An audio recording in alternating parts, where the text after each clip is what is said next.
శ్రీరెడ్డి తెలుగు సినీ ప్రేక్షకులకే కాదు ఆంధ్రప్రదేశ్ రాజకీయాల్ని ఫాలో అయ్యే ప్రతి ఒక్కరికి ఆవిడెవరో తెలుసు. వైసీపీ అధికారంలో ఉన్నప్పుడు శ్రీరెడ్డి జోలికి వెళ్లాలంటేనే వణికిపోయేవారు. ఆవిడతో మాట్లాడాలంటేనే భయపడిపోయేవారు. శ్రీరెడ్డితో మనకెందుకులే అని వదిలేసేవారు. కానీ ఆవిడ పెట్టే సోషల్ మీడియా పోస్టుల్ని, ఆమె చేసే కామెంట్లని మాత్రం పొలిటీషియన్స్ అంతా బాగానే ఫాలో అయ్యేవాళ్ళు. వైసీపీలో సభ్యత్వం లేకపోయినా ఆ పార్టీ ఫాలోవర్గా శ్రీరెడ్డికి బలమైన ముద్ర ఉంది. తన జీవితం జగనన్నకు అంకితం అనేలా రెచ్చిపోయింది. వైసీపీ ప్రత్యర్థులపై పిచ్చి పిచ్చి మాటలన్నీ మాట్లాడింది. కొన్నాళ్లు సోషల్ మీడియాలో బూతులకు బ్రాండ్ అంబాసిడర్ తానే అన్నట్లుగా ఎంత రచ్చ చేయాలో అంతా చేసింది. కానీ ఇప్పుడు అదే శ్రీరెడ్డి సుబ్బిని శుద్ధపూసని అన్నట్లుగా మారిపోయింది. సారీల మీద సారీలు చెప్తోంది. నేను చేసింది తప్పే, క్షమించండి, నన్ను వదిలేయండి అంటోంది. అంతే, ఏపీ జనం కన్ఫ్యూజన్లో పడిపోయారు. ఏంటి సారీలు చెప్తోంది శ్రీరెడ్డేనా? ఒకప్పుడు ఎవరిని వదలను అన్న ఆవిడే ఇప్పుడు తననే వదిలేయమంటోందా? ఇలా జనంలో ఎన్నో డౌట్లు. అసలు శ్రీరెడ్డిలో ఇంత మార్పెందుకు అనే చర్చ మొదలైంది. మీ పర్సనల్గా వెళ్ళడం, మీ పర్సనల్గా మీ మీ కుటుంబ సభ్యులను తిట్టడం, ఒక పవన్ కళ్యాణ్ గారి దగ్గర నుంచి, అలాగే లోకేష్ గారి దగ్గర నుంచి వాళ్ళ కుటుంబ సభ్యులకి, అలాగే పవన్ కళ్యాణ్ గారి కుటుంబ సభ్యులకి, అలాగే మీ సోషల్ మీడియా వాళ్ళకి, మీ మీడియా వాళ్ళకి అందరికీ సారీ. మీరు కొట్టిన లాస్ట్కి చెప్పించుకునేది సారీ కోసమే కదా, అదేదో ముందే చెప్తే అయిపోతుంది కదా. మీకు ఏమైనా ప్రభుత్వ పరంగా ఏమైనా తప్పిదాలు జరిగితే మీరు వ్యతిరేకించండి, పర్వాలేదు. కానీ మా కుటుంబ సభ్యుల్ని అన్నారు కాబట్టి ఈరోజు కక్షా రాజకీయాలు చేస్తున్నాము అని చెప్పేసి కొంతమంది బహిరంగంగానే మాట్లాడుతున్నారు. కార్యకర్తకి ఏముంటుందండి, వాళ్ళ ఇంట్లో సరిగ్గా ఒకటి ఉంటే ఒకటి ఉండదు. వాళ్ళకి సమఉజ్జీలతో ఫైట్ చేయండి ప్లీజ్. రాజకీయంగా మీరు సమఉజ్జీలు. మీకు 1000 కోట్లు ఉన్నాయి, ఆయనకి 1000 కోట్లు ఉన్నాయి. ఒకసారి అబ్జర్వ్ చేయండి. నేను కేవలం జగనన్న మీద అభిమానంతో, భారతమ్మ గారి మీద అభిమానంతో చేసిన వీడియోలే. అది కూడా మీ మీడియాలో, అలాగే మీ సోషల్ మీడియా యాక్టివిస్టులు ఎంతమంది ఎన్ని రకాలుగా, ఎందుకండి పవన్ కళ్యాణ్ గారు మీ రేణు దేశాయ్ గారిని మీ ఫ్యాన్స్ హెరాస్మెంట్ చేశారని పబ్లిక్గా ఆవిడ చెప్పింది. ఆవిడ మీకు గుర్తులేదా? అల్లు అర్జున్ గారు ఎన్ని రకాలుగా మేము ఒక హీరో అయ్యుండి ఇలా చేయడం ఏంటి, ఇలాంటి కథలు చేయడం ఏంటి అన్న తర్వాత అసలు అల్లు అర్జున్ గారిని మీ సోషల్ మీడియా, మీ జనసేన వాళ్ళు ఎంత టార్చర్ చేసి ఆయన్ని హెరాస్మెంట్ చేస్తున్నారో మీకు తెలీదా?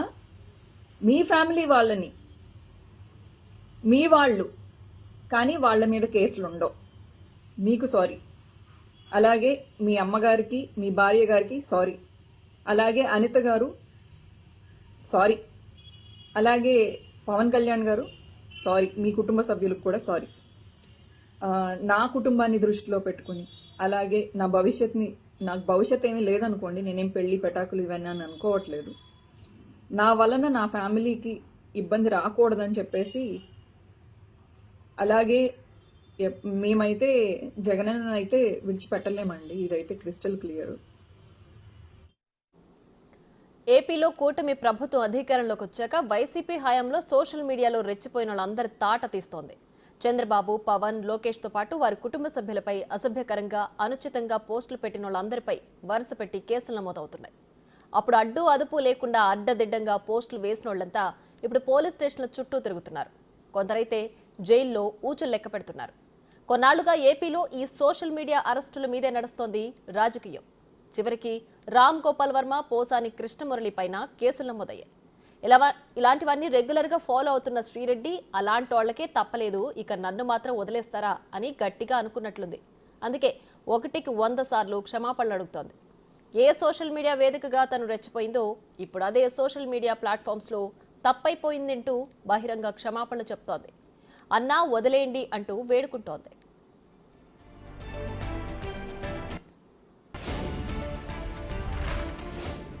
సోషల్ మీడియాలో అసభ్యకర పోస్టులు, కామెంట్లు చేశారనే కారణంతో ఏపీలో కొన్ని చోట్ల శ్రీరెడ్డి పైన కేసులు నమోదయ్యాయి. దీంతో ఆమె మంత్రి లోకేష్ కు బహిరంగ లేఖ విడుదల చేసింది. లోకేష్ ని అన్నా అంటూ సంబోధిస్తూ వీడియోలో అసభ్యకరంగా మాట్లాడినందుకు క్షమించమని కోరింది. తెలుగుదేశం నాయకులు కార్యకర్తలు ఎంత బాధపడ్డారో వారి మాటల్లో అర్థమవుతోందని, వారి మనోభావాల్ని దెబ్బతీసినందుకు బాధపడుతున్నారని, తప్పు చేసినట్లు ఒప్పుకుంటున్నారని చెప్పింది. అందరినీ క్షమించాలని వేడుకుంటున్నానని లేఖలో రాసుకొచ్చింది. ఇకపై అలాంటి తప్పు చేయనని, కేసుల నుంచి విముక్తురాల్ని చేయాలని లోకేష్ అన్నను వేడుకుంటున్నా అని లెటర్ రిలీజ్ చేసింది. అంతేకాదు చిరంజీవి, నాగబాబు, షర్మిల, సునీతకు కూడా సారీ చెప్పింది శ్రీరెడ్డి. మరోవైపు వైఎస్ జగన్కి కూడా మరో లేఖ రాసి సోషల్ మీడియాలో పోస్ట్ చేసింది. తన వీడియోలతో పార్టీకి నష్టం జరుగుతోందని, ఆ పాపం జగన్కు అంటొద్దనే ఉద్దేశంతోనే పార్టీకి కార్యకర్తలకు దూరంగా ఉండాలనుకుంటున్నారని శ్రీరెడ్డి తెలిపింది.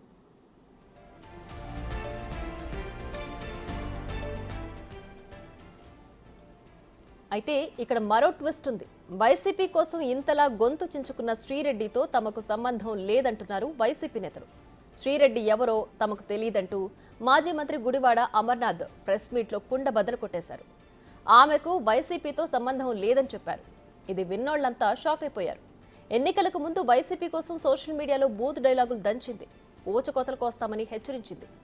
అప్పుడు శ్రీరెడ్డి వీడియోల్ని తెగ షేర్ చేసుకున్న వైసీపీ నాయకులు ఇప్పుడు మాత్రం ఆమెవరో తెలియదంటున్నారు. కేసుల భయానికి తనను కాపాడాలని వేడుకుంటుంటే అండగా నిలవాల్సినోళ్లు ఇప్పుడు ఆమెకు పార్టీకి సంబంధం లేదంటున్నారు.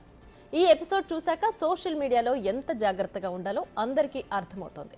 పార్టీ కోసం శ్రీరెడ్డి ఎంత చేసిందో అంతా చూశారు. ఇప్పుడు అదే పార్టీ శ్రీరెడ్డి విషయంలో ఏం చేస్తుందో కూడా అందరూ చూస్తున్నారు. కాబట్టి ఎవరో రాజకీయ ప్రయోజనాల కోసం సోషల్ మీడియాలో గొంతు చించుకుంటే తర్వాత ఇలా పోలీస్ స్టేషన్ల చుట్టూ తిరగాల్సి వస్తుంది.